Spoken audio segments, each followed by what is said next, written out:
बंधुगण नमस्कार। आज सौभाग्यर कथा आज जड़े गेस्ट को मु डाकी आम ओडिया लोक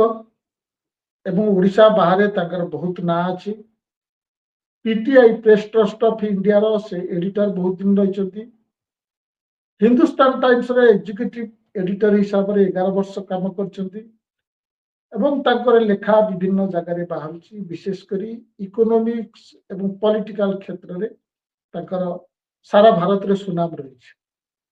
मुझे आज डाकिबार कारण है वर्तमान आपण समस्त जानते जे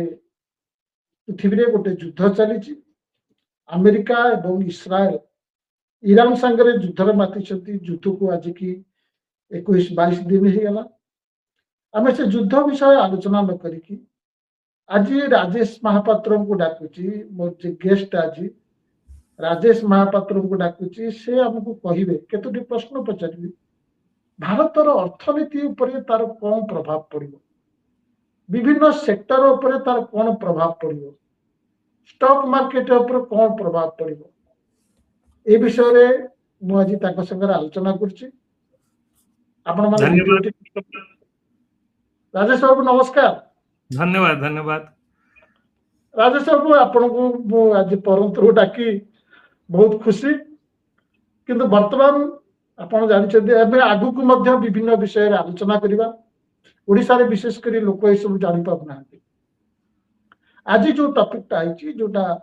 इस्राएल आ अमेरिका मशीन ईरान संगे अटैक कर ईरान ऊपर अटैक कर युद्ध चली युद्ध सरिवार देखा जाउनी। यार भारतर आपण देखिले स्टॉक मार्केट ऊपर कौन प्रभाव पड़ुची एवं विभिन्न सेक्टर ऊपर कौन प्रभाव पड़िबा आपण जानुछंती। आपणकर निजस्व यूट्यूब चैनल अच्छी राजेश महापात्र @राजेश महापात्र जो आपन ए सब आलोचना करछंती कि से सब इंग्लिश रे अच्छी एवं हिंदी रे रहउची।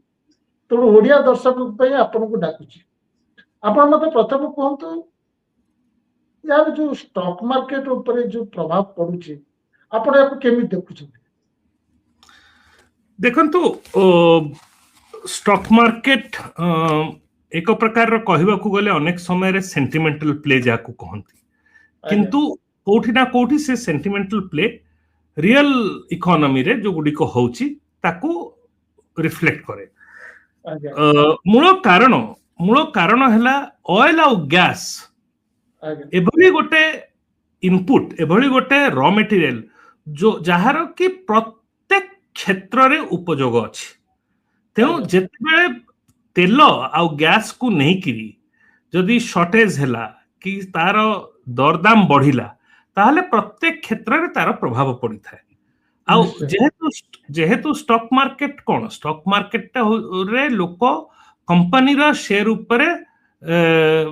दावा लगांती, बेट्स नियंती कि ए कंपनी रो बिजनेस भलो हबो, ए कंपनी रो बिजनेस एति के आगु बढ़िबो, सेति पई किना बिका हुए। जेते बेले एभली गोटे डेवलपमेंट होउची जहा द्वारा कि प्रत्येक क्षेत्र रे प्रभाव पड़ुची आ बड़ भाव रे प्रभाव पड़िवार आशंका करा जाउची। सेही समय रे निश्चित रूपे स्वाभाविक जे स्टॉक मार्केट ताकू गोटे एडवर्सली रिएक्ट करे जोटा कि हमें देखिछे। किंतु कथाटी होची आज हमें भारत वर्ष विषय चर्चा करूचे। प्राय ए जो युद्धटी हेछि जो मिडिल ईस्ट खाड़ी आमे जहा को कहू गल्फ जोठी की सबु थारु अधिक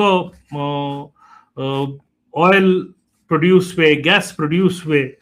सेठी जो ये जो युद्ध हेछि से युद्ध रो प्रभाव पूरा विश्व भर रे पड़ी सारलानी। युद्ध आरंभ दिन ठारू ही स्टॉक मार्केट वर्ल्ड वाइड तळकू खसीचंती। फेब्रुआरी 28 रे अमेरिका और इस्राएल ईरान ऊपर तांकर युद्ध आरंभ कले। सेबे ठारू नै कि जदि आमे आज पर्यंत देखिबा भारत वर्ष तो प्राय पाखापाखी आज जो रिकवरी जदि छाड़ी देबा ताले 10% पाखापाखी भारत वर्ष स्टॉक मार्केट प्राइस गिर पड़ी छाची।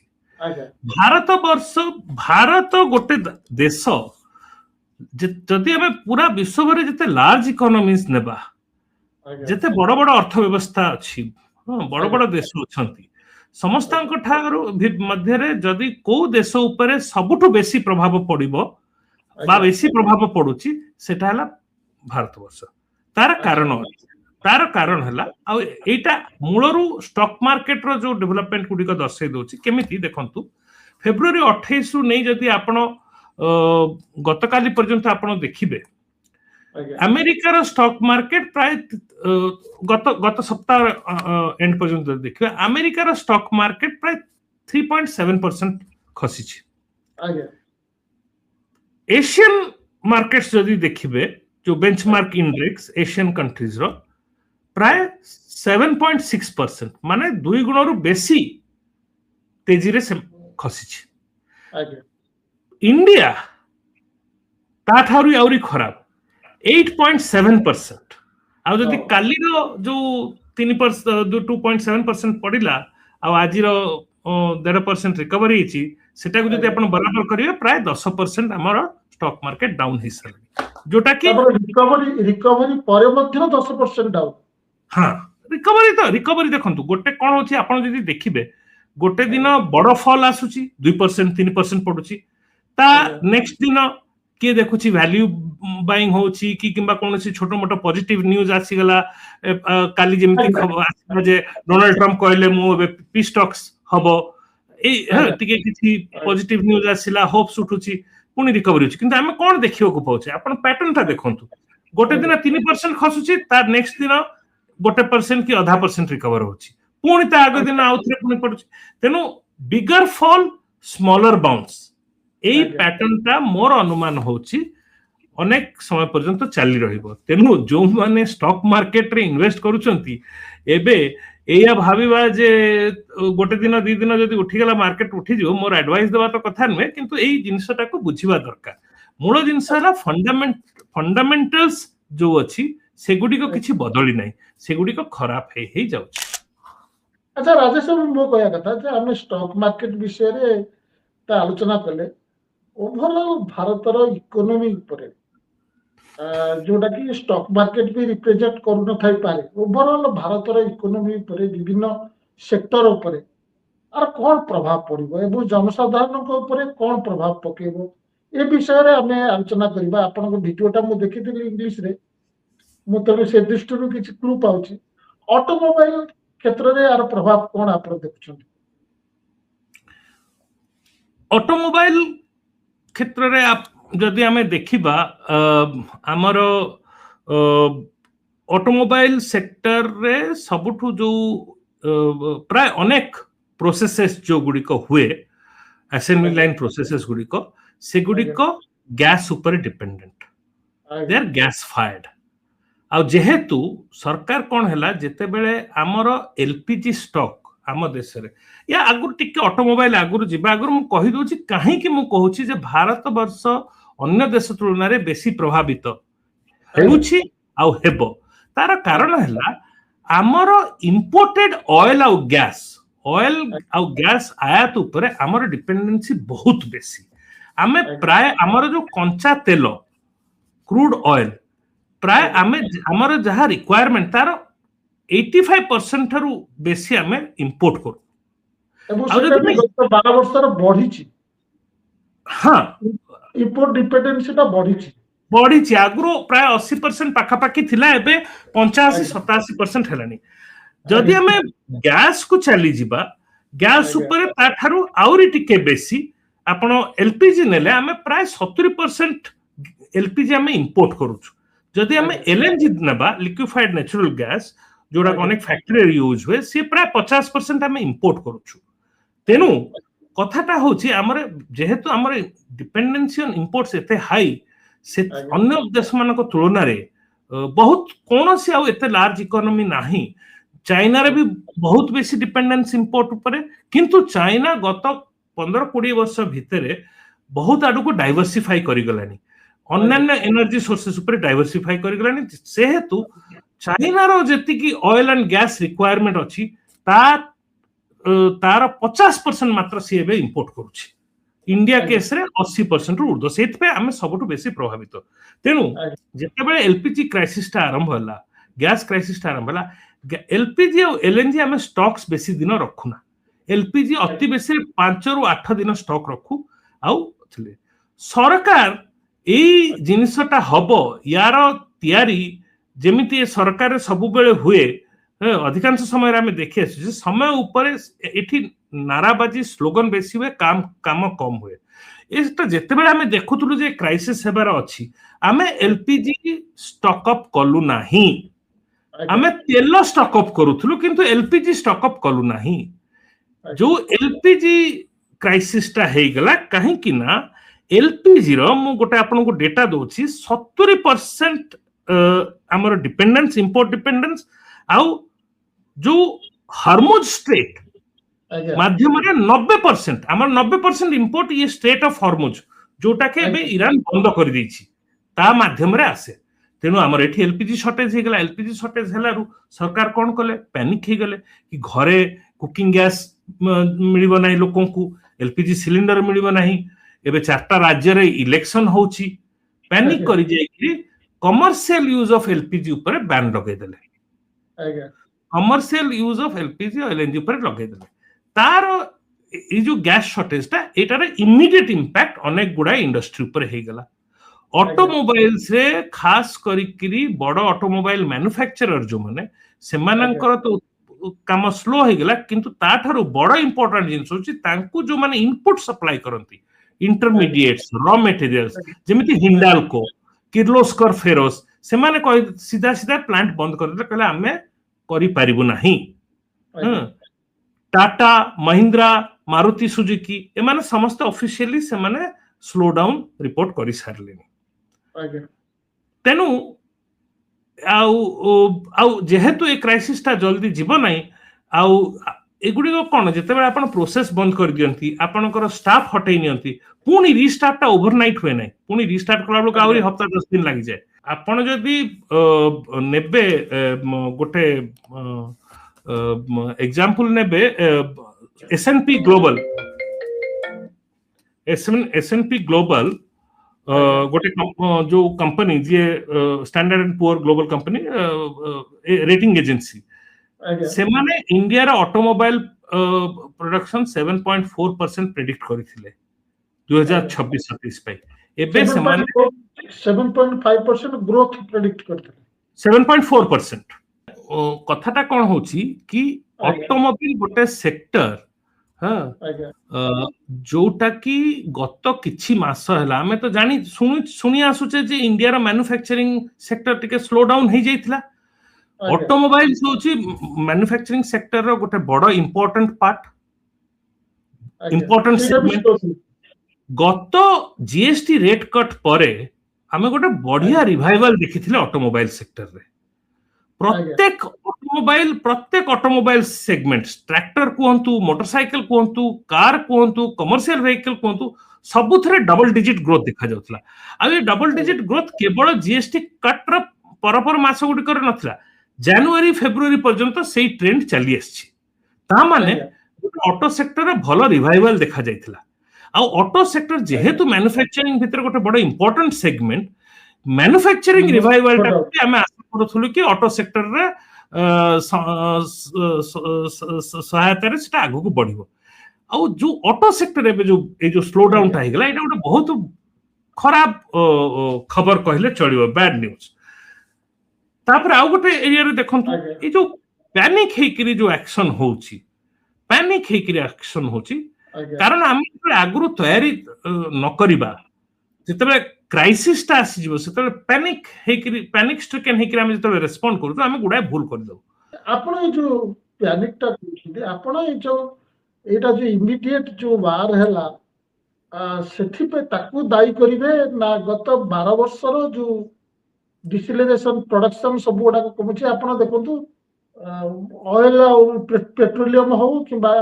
गैस हो यार इंपोर्ट डिपेंडेंसी जो बढ़ी जाउची ताकू बेसी दाई करिवे उभय नाही वार पई उभय केवल ए दुईटी फैक्टर नै आ गोटे तृतीय फैक्टर प्रथम कथा होची हमें आत्मनिर्भर स्लोगन दउछु କିନ୍ତୁ ସେଟା ସ୍ଲୋଗାନ ହେଇକି ରହି ଆସିଛି। ଆଜ୍ଞା ଆମେ ଆମେ ବଡ କଥା କହୁ, ବଡ ଆକ୍ସନ କରୁନା। ଆମେ ଚାଇନା ସହିତ କମ୍ପିଟ୍ କରିବା ପାଇଁ ଚାହୁଁଛୁ, କିନ୍ତୁ ଚାଇନାଠୁ କିଛି ଆମେ ଶିଖିବୁ ନାହିଁ। ଯୋଉ ଯୋଉ ଯୋଉ ପୋଜିସନରେ ଆମେ ଥିଲୁ 30 ବର୍ଷ ପୂର୍ବେ, ପ୍ରତ୍ୟେକ କ୍ଷେତ୍ରରେ ଆମର ଅଏଲ ଆଉ ଗ୍ୟାସ ଇମ୍ପୋର୍ଟ ଡିପେଣ୍ଡେନ୍ସିକୁ ବି ନେଇକି ଆମେ ଯୋଉଠି ଥିଲୁ, ଚାଇନା ବି ସେଠି ଥିଲା। ଆଜି ଚାଇନା କୋଉଠି, ଆମେ କୋଉଠି? କାରଣ ଆମେ ଆପଣ କହୁଛନ୍ତି, ୟୁ ଟେକ୍ ଗୋଟେ ଏକ୍ସାମ୍ପଲ ଦଉଛି, ଏଇ ଅଟଳ ବିହାରୀ ବାଜପେୟୀ ସରକାର ଯେତେବେଳେ ଥିଲେ, ଯେତେବେଳେ ଇରାକ ୱାର ହେଲା 2003ରେ, ସେତେବେଳେ ଏଇଆ ଡିସାଇଡ କରାଗଲା ଯେ ଆମକୁ ଷ୍ଟ୍ରାଟେଜିକ ଅଏଲ ରିଜର୍ଭସ ବନେଇବାକୁ ପଡିବ। ତେଣୁ ଆମେ ଷ୍ଟ୍ରାଟେଜିକ ଅଏଲ ରିଜର୍ଭସ ବନେଇବା ଆରମ୍ଭ କଲୁ। ୟୁପିଏ ସରକାର ସମୟରେ ସେଇ 3ଟି ଷ୍ଟ୍ରାଟେଜିକ ଅଏଲ ରିଜର୍ଭସ ବନିଲା। ତାମିଲନାଡୁରେ ଗୋଟେ, କର୍ଣ୍ଣାଟକରେ ମାଙ୍ଗାଲୋରରେ ଗୋଟେ, ବିଶାଖାପଟ୍ଟନମରେ ଗୋଟେ। এই 3ଟି ଅଏଲ ରିଜର୍ଭସରେ ଆମର ପ୍ରାୟ 100 ମିଲିୟନ ବ୍ୟାରେଲ୍ସ ଆମର ତେଲ ରିଜର୍ଭସରେ ଅଛି। ସେଇ ସମୟ ବେଳକୁ ଆମର ସେତେବେଳେ ଯାହା କନଜମ୍ପସନ ଥିଲା, ଆମେ ଭାବିଥିଲେ 100 ମିଲିୟନ ଠିକ ଠାକ ଥିଲା। ପରବର୍ତ୍ତୀ ସମୟରେ ସେ ଷ୍ଟ୍ରାଟେଜିକ ରିଜର୍ଭସକୁ ବଢେଇବାର ଥିଲା। ଠିକ ଅଛି। ପ୍ରଥମ ଟେନ୍ୟୁରରେ ମୋଦି ସରକାରଙ୍କର ଆପଣଙ୍କର ବନ୍ଧୁ पेट्रोलियम मिनिस्टर धर्मेंद्र प्रधान,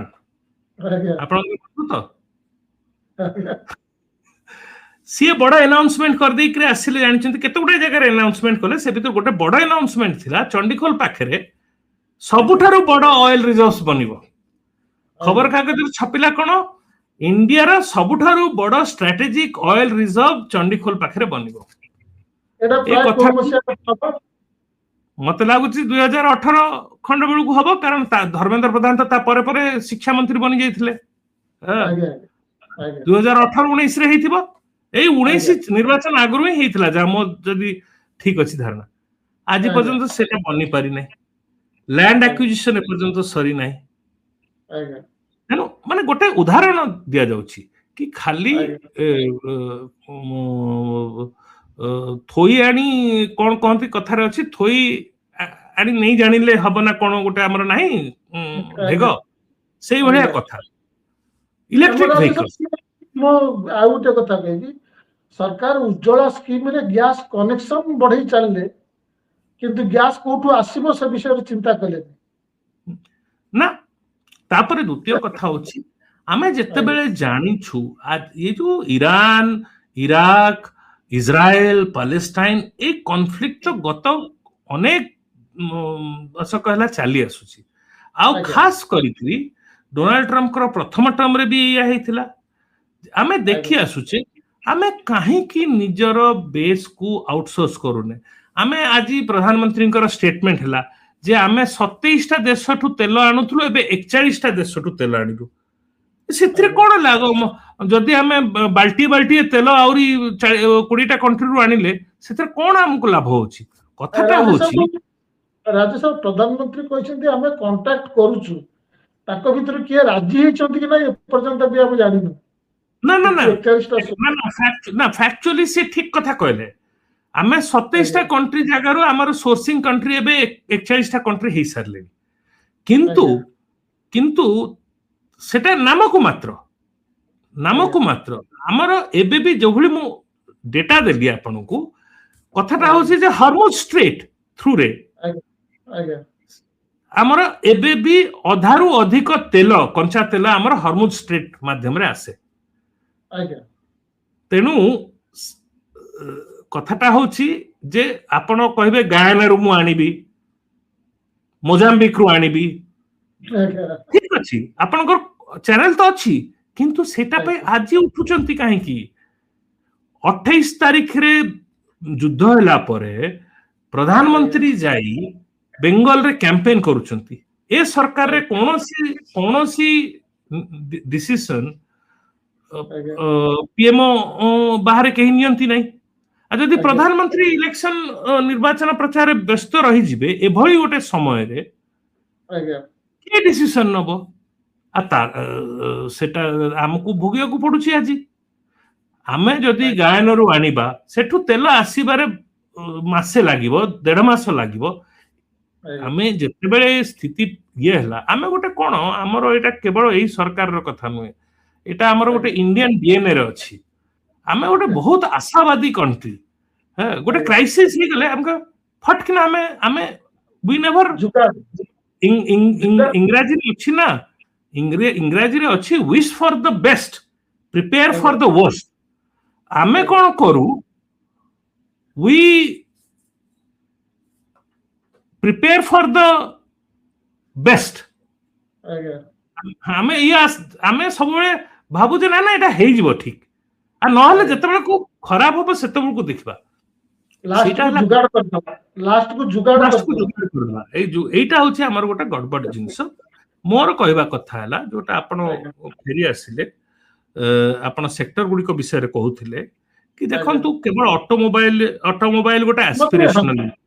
कृषि क्षेत्र रे तार गोटा प्रभाव पड़िबो बोली आपण हम कहया को जाउथि ऑटोमोबाइल गोटा एस्पिरेशनल प्रोडक्ट कैटेगरी रे हे गला किंतु जोटा पय हमको सबटु बेसी चिंता हवा कथा दुईटी क्षेत्र रे गोटे होची कृषि क्षेत्र रे आ गोटे होची एफएमसीजी सेक्टर एफएमसीजी सेक्टर कृषि क्षेत्र रे देखंतु फर्टिलाइजर प्लांट्स रो सबटु बड़ इनपुट हिला गैस आउ सल्फेट एंड नाना प्रकार रासायनिक जिनिस जो गुडी को कि प्राय अरब देश रु आसे मिडिल ईस्ट रु आसे गैस शॉर्टेज जो हे गला जेहेतु हम ब्लैंकेट बैन कर दलु कमर्शियल यूज ऑफ एलपीजी और एलएनजी ऊपर तो हमर यूरिया प्लांट रे प्रोडक्शन डाउन हे गला साउथ इंडिया छाड़ी दे कि बाकी भारत वर्ष सब जगह north India east India western India रे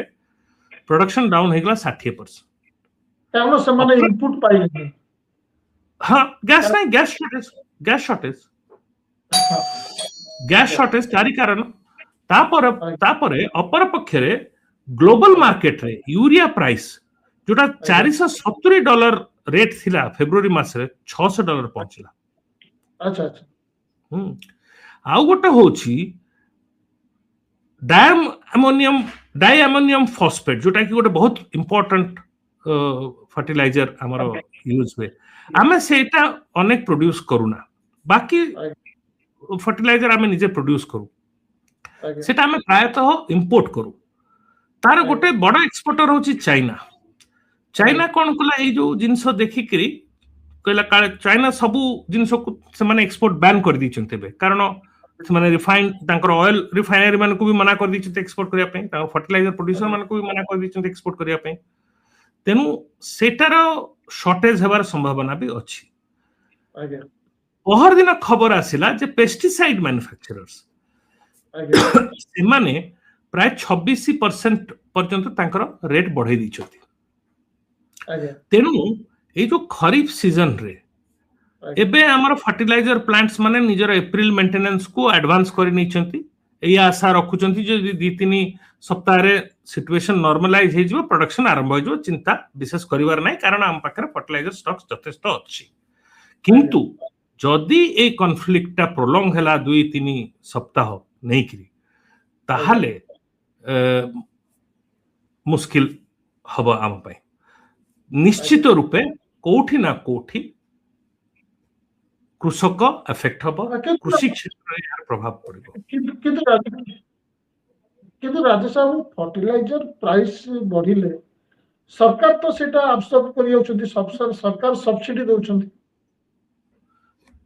ठीक कथा सरकार आज्ञा सरकारंकर बजेट ऊपर प्रेशर पड़िबो हां केते गुडा अनेक समय रे केते गुडा फर्टिलाइजर ऊपर सब फर्टिलाइजर रिलेटेड इनपुट्स जो कृषि क्षेत्र रे पेस्टिसाइड एगुडी को ऊपर सरकार तरफ कोनोसी सब्सिडी नहीं द्वितीय कथा हला सरकार जदी फर्टिलाइजर सब्सिडी बढ़ौची सरकार बजेट ऊपर चाप पड़िबो से पैसा तो सरकार कोठु काढिबो आउ सेही समय सरकार कोठु पैसा काढंती अन्य क्षेत्र रे कटौती करिवे डाहण हाथ रे देई बा हाथ रे नियो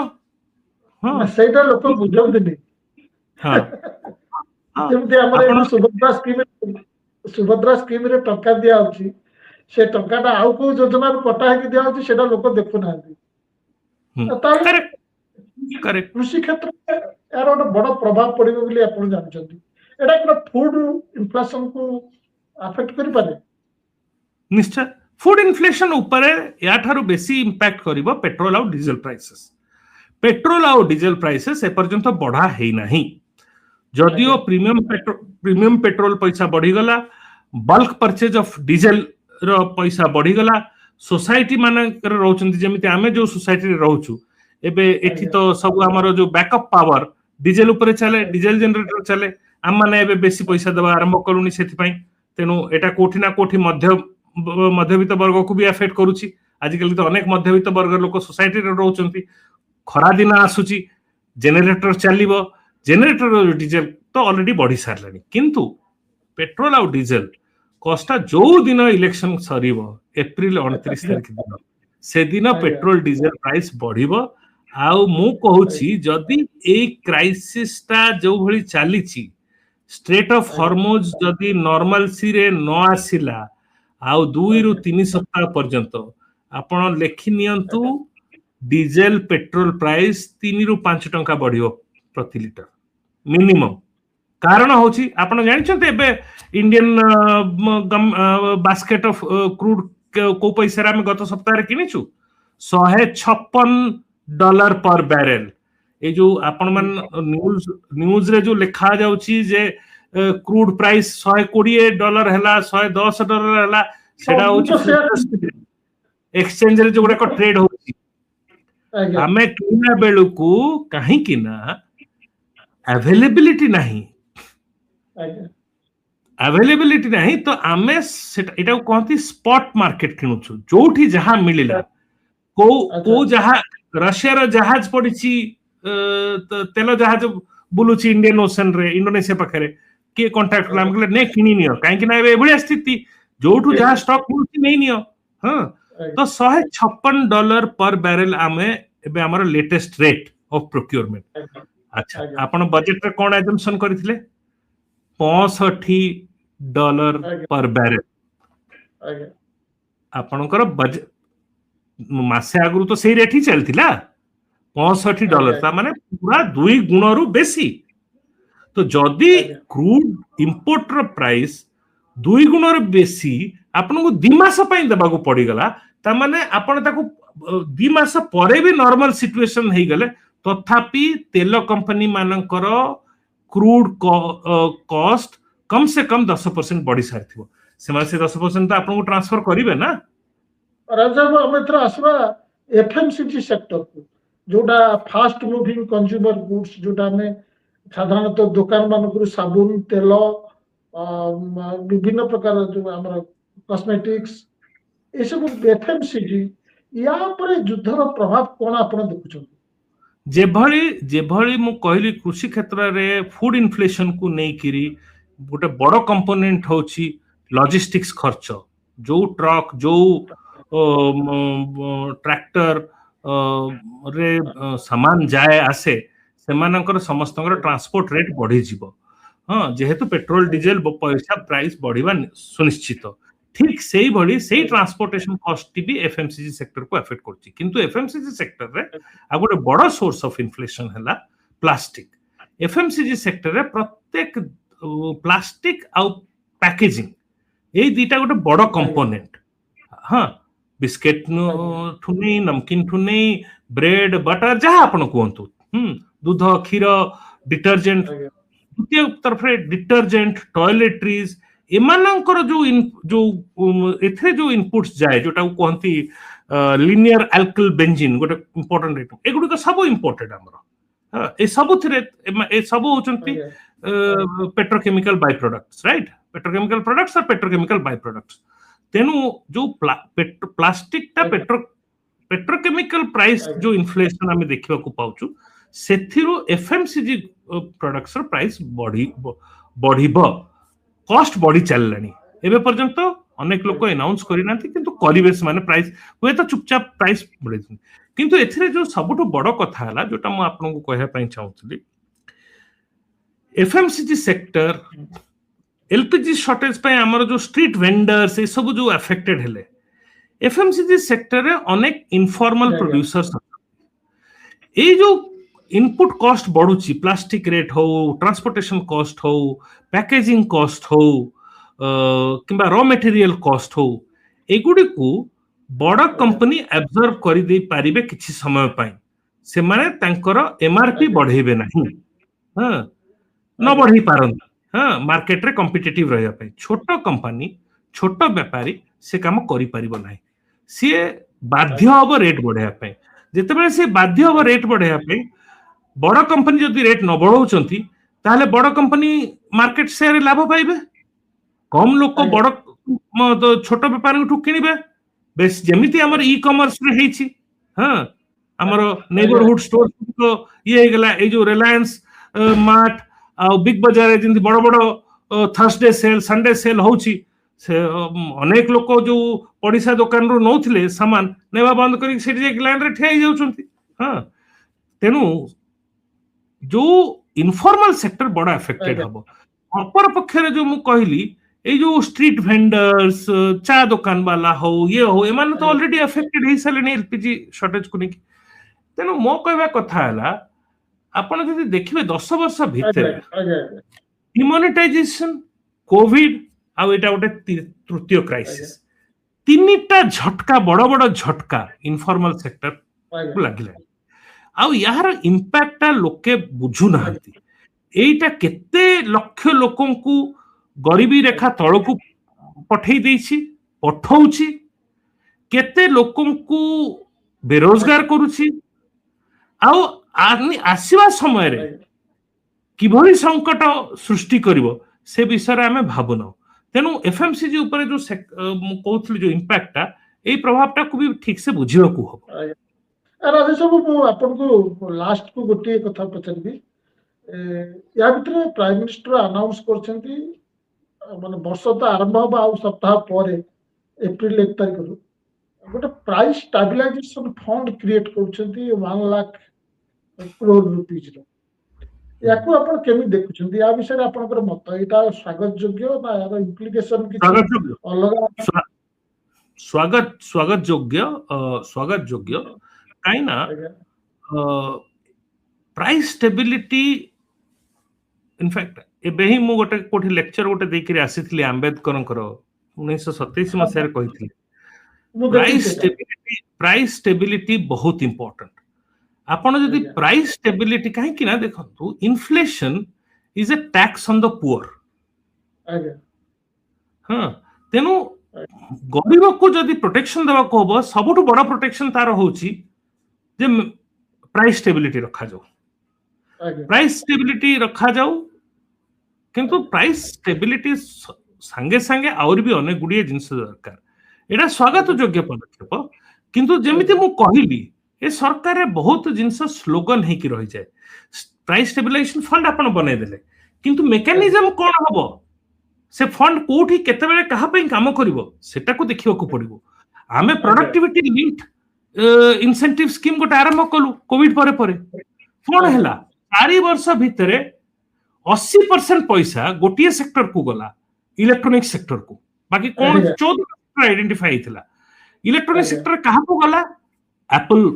को गला माने tax payer Indian tax payer पैसा रे एप्पल को सब्सिडाइज करा गला ताके एप्पल अमेरिका रे कंज्यूमर को सस्ता रे बिकी परिबो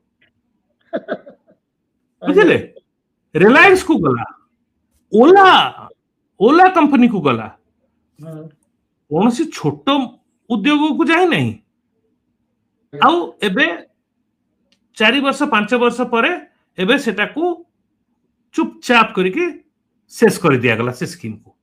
एबे से स्कीम विषय कई कथा होनांती सरकार रो कोनसी अकाउंटेबिलिटी नहीं तेनु जो प्राइस स्टेबिलाइजेशन फंड कथाटा कहउतले एटा भलो आइडिया हेबा आवश्यक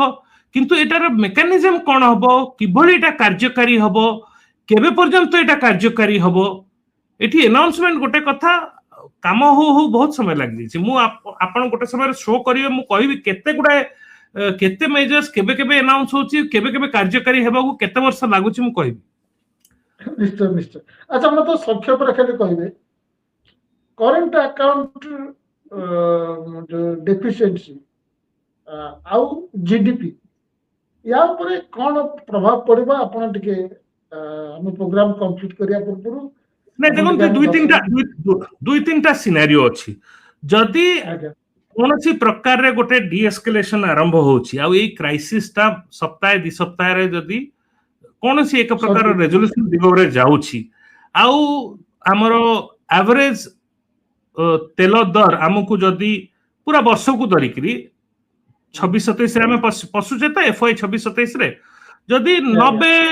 90 डॉलर पर बैरल एवरेज आसिला सेटा मैनेजेबल होबो टिके इन्फ्लेशन ता किछ टिके बढ़िबो जीडीपी ग्रोथ मार्जिनली कोठी स्लो डाउन करबो काई एबे जो गुडी को डिसरप्शन हेची मासे 2 मासर हां आउ जदि सप्ताह 2 सप्ताह रे कोनोसी जदि रेजोल्यूशन आसी गला सस्टेनेबल डीएस्केलेशन हला ताले प्राइस जे सब डिसरप्शंस हेची से गुडी को हुए त रिकवरी अप्रैल एंड आडू को हेई जिवो कि मई पर्यंत अवस्था नॉर्मल हेई जिवो जदि जदि रेजोल्यूशन न हला बहुत जल्दी डीएस्केलेशन न हला कोनोसी ना कोनोसी प्रकार रे किछि ना किछि प्रॉब्लम चली रहिला आउ से ए जो अनिश्चितता लागि रहिला आ से भितरे जदि तेल दर 120 डॉलर पर बैरल पाखा पाखी रहिला यथेष्ट समय आसंता वित्तीय वर्ष रे ताले आपण भाबी नियंतु प्राय हमर जीडीपी ग्रोथ 1% पॉइंट कम हबार आशंका आपण रखि परिबे इन्फ्लेशन 4.5 रु 5% आराम से हबो से रिस्क तो एबे भी अछि हां आउ करंट अकाउंट डेफिसिट जो कहंती हमर करंट अकाउंट डेफिसिट माने कोन आमे एक्सपोर्ट करिकरी किंबा आमे विभिन्न प्रकार सर्विसेज देकरी रेस्ट ऑफ द वर्ल्ड टू कोन अर्जन करूछु आ रेस्ट ऑफ द वर्ल्ड रो आमे जहा इंपोर्ट करूछु किंबा सर्विसेज नौछु किंबा इंटरेस्ट लोन काटू नै से ताको इंटरेस्ट दोछु से सब जो खर्च करूछु ए भितरे जो गैप अछि सेटा को करंट अकाउंट डेफिसिट कहंती करंट अकाउंट डेफिसिट बढ़ी चलले कोन हबो हमरो आरबीआई पाखरे जो फॉरेन एक्सचेंज रिजर्व्स अछि सेटा खसी चलियो सेटा खसी चलले कोन हबो हमरो करेंसी को नै हमरो अर्थव्यवस्था को नै बहुत बड़ प्रश्न उठिबो हां हां तो सेथि पई सब बेले लोक करंट अकाउंट डेफिसिट ऊपर ध्यान रखंती हमर जो 1990 रे हमर जो इकोनॉमिक क्राइसिस हितला एटा सेथि पई हितला हमर करंट अकाउंट डेफिसिट 3% रो अनेक आगु 3% 3% ऑफ जीडीपी रो अनेक आगु चली जाइतला इन हमर इंडिया तार एक्सटर्नल डेट पेमेंट को ऑनर करि परिबो कि नाही ता ऊपर क्वेश्चन मार्क आसी जाइतला से समय रे त हमर रुपी फ्री फ्लोट रे नथिला किंतु एबे जो भली परिस्थिति होची आ गोटे जोटा आपण कथा कहले संगे संग करंट अकाउंट डेफिसिट जते बेले बढ़ुची रुपी ऊपर भी प्रेशर बढ़ी तेनु एबे जो करंट अकाउंट डेफिसिट जीडीपी रे केते परसेंट नॉर्मली रहिवा कथा 1.5% पर्यंत हमें ठीक ठाक मागु 2% हेले भी मैनेजेबल जोटा कि 90 डॉलर बैरल रे 2% आख पाख जाई पारे मैनेजेबल 120 डॉलर हला जदी 3% पाखा पाखी जाए जोटा अलार्मिंग वरिंग ह आउ जदी 130 35 रु ऊपर रहिला तेल रेट जाकी पहुंचिला आ दीर्घ समय पई रहिला ताले जानंतु हमरो जीडीपी ग्रोथ 1.5 रु 2% पॉइंट तळ को खसी पारे इन्फ्लेशन 6% रु ऊपर को जिवो जोटा कि निहाती अनसस्टेनेबल आ करंट अकाउंट डेफिसिट 3% रु ऊपर 3% ऑफ 3% ऑफ जीडीपी पार करि पारे जो कॉन्टेक्स्ट रे कि रुपी ऊपर बहुत प्रेशर आसीबो ऑलरेडी रुपी 93 क्रॉस करि सरलानी आउ अनेक लोक कहउचंती 95 क्रॉस करिवो मोर आशंका जे रुपी एई वर्ष सरू सरू 100 पाखा पाखी पहुंचिबो कि क्रॉस करि जाय पारे राजेश बाबू टिके शुभ शुभ कथा कहंतु भलो कथा कहंतु नहीं माने कथाटा होची ना कथा ना मोर कहबा कथा हला मु आशावादी निश्चित रूपे आशावादी मु कहूची आमे जोटा मु कहली we should prepare for the wish for the best but prepare for the worst तेनु जदी एभली सब संभावना अछि